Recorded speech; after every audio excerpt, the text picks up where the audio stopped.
नमस्कार मैत्रिणींनो, आज मी तुमच्यासाठी घेऊन आले आहे पावसाळ्यात मिळणारी एक अतिशय चविष्ट, पौष्टिक आणि पारंपरिक रानभाजी करटुलीची भाजी. तुम्ही ही रेसिपी एकदा नक्की करून पहा, घरातील सगळ्यांना नक्की आवडेल.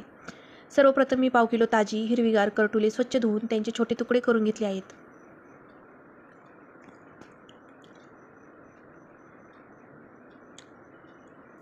आणि आता मसाल्यासाठी भाजलेले खोबरे, थोडी दालचिनी, काळी मिरी, लसूण, आल्याचा छोटासा तुकडा आणि ताजी कोथिंबीर घेऊन बारीक वाटून घेतले आहे.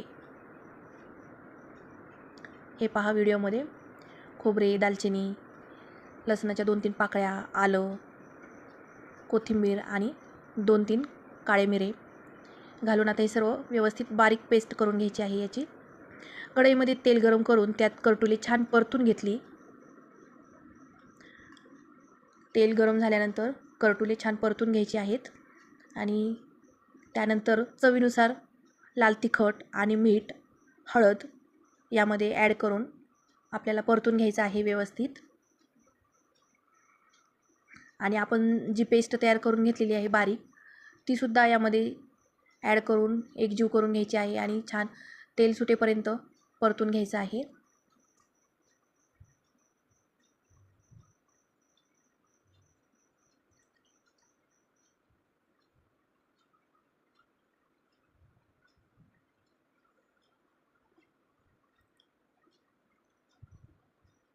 तुम्ही रेडीमेड गरम मसालासुद्धा यामध्ये ॲड करू शकता.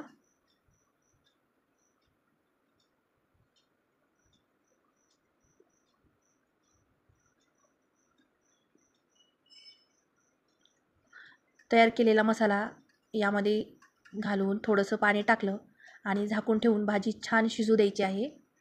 सुरुवातीला अगोदर व्यवस्थित मिक्स करून परतून घ्यायचं आहे आणि त्यानंतर लागेल तसं पाणी घालून, जास्त पाणी नाही घालायचं, शिजतील एवढंच पाणी ॲड करून थोडं मऊ शिजेपर्यंत आपण कमी गॅसवर ठेवायचं आहे प्लेट झाकून.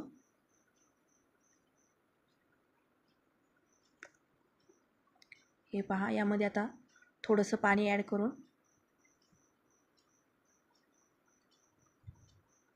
परतून घेऊन लागेल तसं पाणी थोडंसं ॲड करायचं आहे.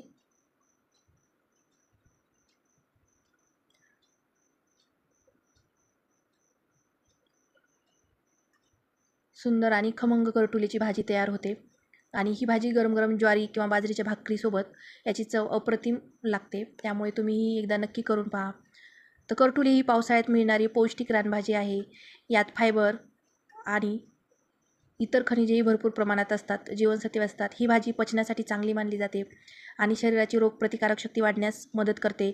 म्हणून या हंगामात ही रानभाजी नक्की खावी आणि आपल्या पारंपरिक खाद्यसंस्कृतीचा आस्वाद नक्कीच घ्यायला हवा.